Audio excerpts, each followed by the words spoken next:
Okay, good morning, good evening, good afternoon, wherever you are across the globe. Welcome to Karma Broadcast on the sofa, on the bench with Esther. Yes, I'm still in sunny Barbados. I have the amazing Alison Hinds with me today. Alison, it's a pleasure meeting you. Do you know how much I've been looking forward to this? I've been saying, okay, I got this interview this morning, I got this, and then it's Alison. Well, thank you. Thank you. Thank you so very much. Oh, bless. So, Alison, I also asked the rather boring question. Who are you in a coconut shell, a nutshell, or a nutmeg shell? I like the coconut shell. Okay, coconut, right. I like the coconut You only shell. got 5 minutes, though. I know. Who am I? I am obviously more than just being the queen of soca, the Caribbean queen, more than just an artist. I'm a mother, I'm a wife, I'm a friend, I'm a sister, I'm a big sister actually. And I like to think that I'm leaving a positive imprint on the world in some form or fashion, either through my music, through my interactions with people, and some, not just through direct interaction, but through social media and all of that. All of that kind of comes into play. So I'm a little bit of everything. And you know what's coming to me? Activists as well, because I know you're actively involved in working with women, disadvantaged women, and that is a passion of mine as well. Right.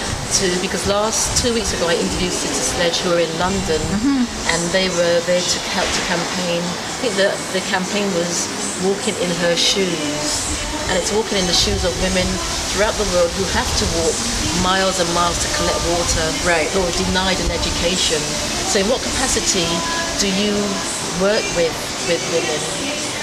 Various ways. I was ambassador for BPW, which is the Business and Professional Women's Club International, and they have chapters all over the world, like literally in Asia, in Europe, in North America, South America, the Caribbean, everywhere. Okay. It's a huge organization, and it is women helping other women. There are men involved as well, but it's primarily women who, a lot of women of means, who are helping women who are disadvantaged, helping women. They were also work with the United Nations. So anything to do with equal pay for women, abused women and children, anything that is going to that affects women negatively, positively, in whatever way, BPW is involved. They also have a shelter here for abused women and their children by extension. So they actually started that. They also have a crisis hotline. The BPW here in Barbados has a crisis hotline as well for those who may not know kind of where to go, kind of thing.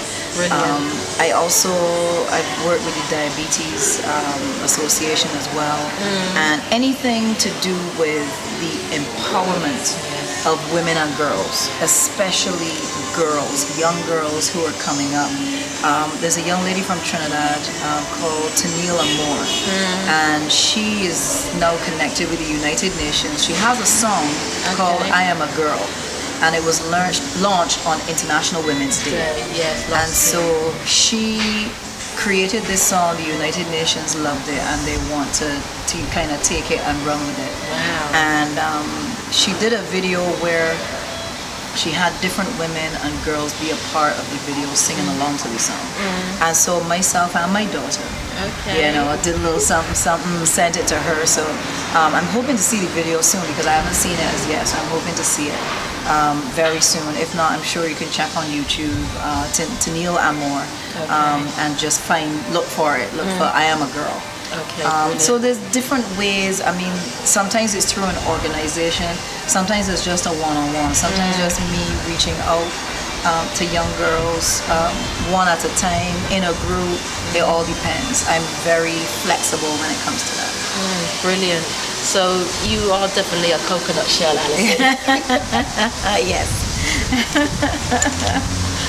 And Alison, I mean, we know that you've had many successes with your music, and I believe in the most part you are recognized because of your music. But I really want to understand who is Alison Hinds, the woman behind it all, and you've shared an aspect of that. But your sort of walk into music, how did that happen? I mean, we're going to touch on that briefly, Right. and then we're going to expand it. Right. I've always been interested in music from the time I was a kid, growing up in England, British born. Yes. I can still hear the accent. And as a kid, the radio was like my best friend. Because my mom she worked at an office, and it was good ways, like in the city, so it would take her a little while to get home. My dad used to work shifts, so sometimes he would work days, sometimes he would work nights. So when he was working days, it meant that I was a latchkey kid. Okay. And so I had a key to the house from early, because my mom wouldn't be home yet, and dad would still be at work, so I had to take care of myself. And so one of my things was the radio. The radio kept my company a lot, so I listened to, and I love music. So for me, that was perfect. I can see by the way you just walk up on your videos. There you go. There you go. And for me, that's where my love affair with music started, because I knew, and it wasn't soca, because I was in Britain, so it was British pop and rock, and it was the Police, and it was Queen, and it was ABBA, and it was So you were a dancing queen then? I was. Yes, I excuse was. the puns. I was. And so anything that sounded good, any music. I remember the movie Grease came out, and we went and watched. I was still living in England at that point in time, and my cousins got the soundtrack, and we learned every song from that soundtrack, every single song. Now I can watch a movie and just sing along to everyone, but that's where it started, and it grew. It just grew from there. And my parents split up, and my mom brought me here to Barbados. And after school, because I was in secondary school, that's coming to Barbados was when I really got exposed to soca music. Okay. And it was actually after I joined Square One, after leaving school, soca was actually kind of the last genre that I got into. I started out doing pop ballads and reggae. I did pop ballads, I did reggae, I did rap, I did chants, and I did everything, because we were on the hotel circuit. And then soca came into being. And soca and I really connected. I still like to do other types of music, but soca has a very special place for me. Why do you think that is? Is it the energy of soca itself? Because watching your videos, you have an energy, Alison, and that energy is very ba ba boom, and maybe soca captures that. Right. Yeah, I think so. I think the music is such happy music, and it definitely has. When people are at a party, in an event, and they feel it, you can't help but feel it. Can't help but walking up. Can't help but walk up.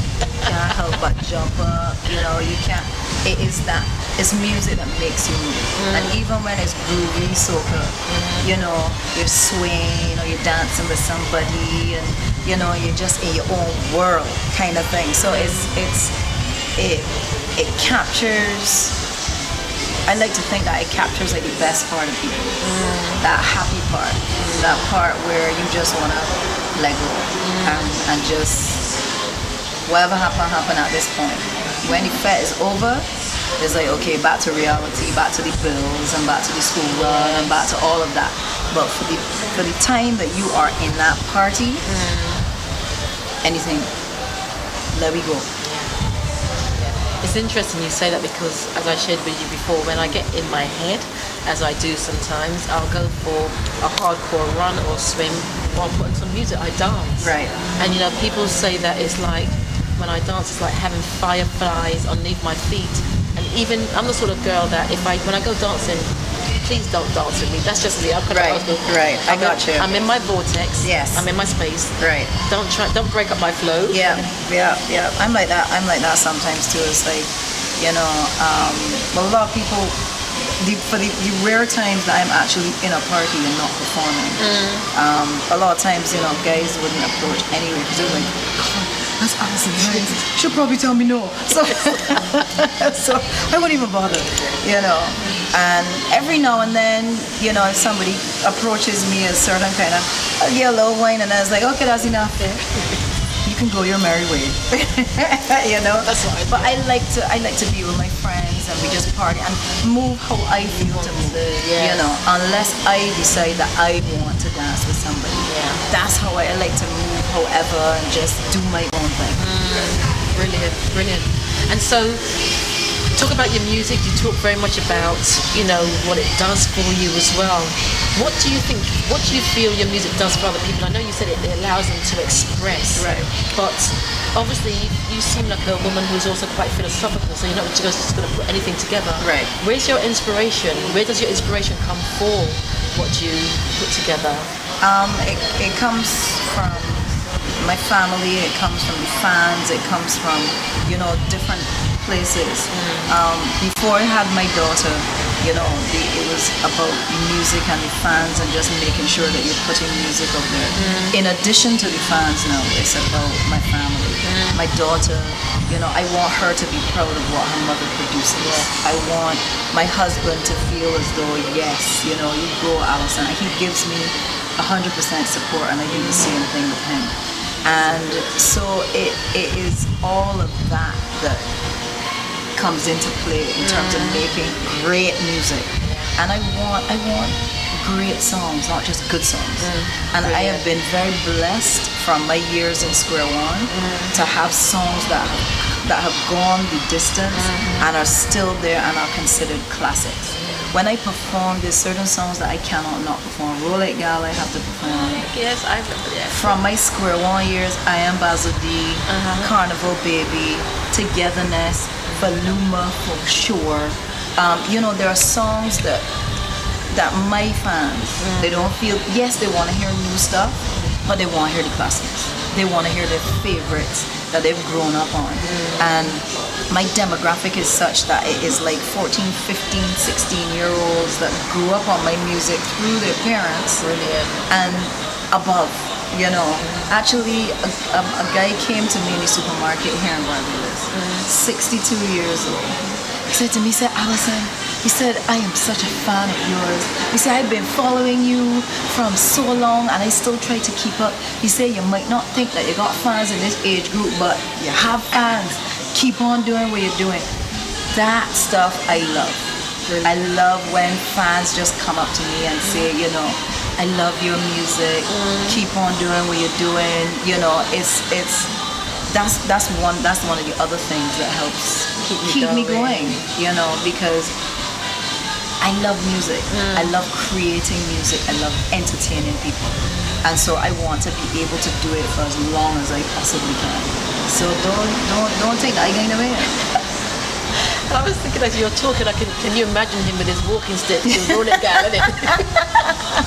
With his little bit holding onto the wall with the stick. Yeah, you understand what I'm saying? And it's like, I do get a lot of older people, women especially, there are older women that come to me and they will say, Alison, you're representing for women, keep on doing that. And that's important to me. Yes. That is very important to me. For the younger ones, of course, as well. Because you're an example, you're like a role model, because they need role models. But the younger ones need the role models, and the older ones, I feel, just need someone to look up to that gives them that inspiration, that gives them that boost of life. That they're not sitting down there growing old disgracefully. Exactly. But they've still got life in them, and you exhibit that. Of course. These are women, these are vibrant, active women. You know what I'm saying? And it's like, listen, nobody can put me in a box and say, I turn this particular age that I'm supposed to sit down and relax and not do this and not do that. You know what I'm saying? It's like, no. If you're still able to do it, the spirit is there, the body is, sometimes the spirit is there, the body and is willing. You know what I'm saying? But you work with what you have. Yeah. So. Brilliant. And so where to now for Alison Hinds? Because, like you said, you've done a lot of traveling. You cover, wide demographic. You're many things.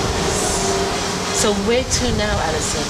Well, for me, I'm creating new music, kind of as we speak. I'm in the studio recording and doing all of that for Cropover and beyond. Okay. Because my music is not just for a particular season. I like my music to last way beyond that. I'm also looking to do some more acting. Okay. There is a new movie that is not shot yet. It should be shot in later on this year. Okay. It's a collaboration between South Africa and Barbados, so it's going to be co-produced between the two countries. It's initially coming from some young South African filmmakers, and they were here in Barbados earlier. They did a casting call and everything, so they basically have their cast for Barbados. So it's going to be filmed in Barbados and in Johannesburg. And so I'm looking forward to that. And there's just more stuff. There's just more things I'm still interested in Broadway and wanting to get into that side of it as well.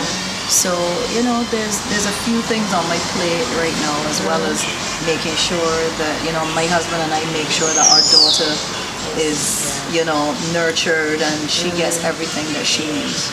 Brilliant. And in winding down, what can you leave with people who watch this interview? What can you share, whether it's a quote or something of inspiration? What can you leave with them, Alison? It may sound cheesy, but follow your dreams, because it sounds, cliche, and it sounds cheesy, and it sounds all of that. But really and truly, and we were discussing this off air, but if you really want something, you have to go after it. That's how I got Alison. There you go. You have to be persistent. Sometimes you have to be annoying. Sometimes you weren't annoying, don't worry. That's okay. I would have deal with you later. But you have to have that drive and that passion to go out, because it's not just, you can't just want to be, I don't know, an astronaut and think, well, I want to be an astronaut. I really want to be an astronaut. But what are you doing to facilitate that? You can't be an astronaut from the Caribbean. So it means you have to move. You have to go where astronauts, where NASA is. You have to make yourself available for the opportunity when it comes. And that's key. Yeah, you have to be ready. Yeah. You cannot say, well, I want to be an astronaut, but you're not putting the things and those building blocks that to beat, just to even be considered to be an astronaut. You have to have that knowledge and that information, so that when, and not if, when that opportunity comes, that you're prepared. And it's like, okay, I'm heading in the direction that I want to go. So regardless of what it is, if you want to be a street sweeper, be the best possible street sweeper that you can. Yes, definitely. Because at the end of the day, it is your passion. It is your dream. Nobody else can live that for you. And people are going to come and tell you, there's always going to be somebody's going to come and tell you, oh, you can't do that. Or why are you trying to do that? Say that in Bajan, man. Say that in Bajan. What were you trying to do this for? Like, what is you really trying to do? Like, really? You can't do that. You here in Barbados. You can't. That's that. If somebody had said that to Rihanna, and I'm sure that somebody must say, you can't sing. You ain't nothing. You ain't special. Yes. You understand? But she believed in herself. And somebody saw that raw talent in her right here in Barbados. And I'm not saying those kind of things don't happen.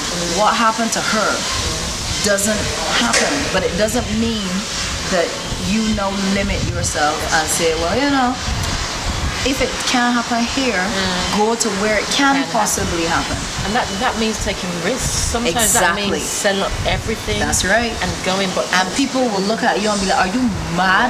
And it's like, no, but I believe in this, so I need to pursue it. If it gets to a point where, okay, this really isn't happening, then maybe you revisit, rework, rebrand, relook at what you're going to do. But other than that, go for it. Keep going. There's a friend in London, he keeps saying to me, he goes, Planning and preparation, Essie, because it was about planning and preparation. And so I said, I'm ready, because I'm used to, every time I come to Barbados or wherever I've travelled, I've knocked on doors because I believe in what I'm doing. Right. I know it's not about me, it's about transforming and changing lives. Right. I know that my message, so the message that I'm sharing with you, that you're sharing with me, is able to inspire somebody's life. Correct. And whatever it takes. Sometimes you see me come to Barbados, I've got my little water bottle, Right. and I'm knocking on doors. Right. So I've got water, Right. and my flatties. Yeah. So, Alison, thank you for sharing that message. Thank you for your time, because I know it was quite tight. Yes. Thank you so much, with the British accent and all that. Oh, do I sound that bad then? No, you're a little bit there. Bit Bajan twinge in it, don't you think? Yeah, there's a little bit, a little Bajan. Look, you best mind yourself.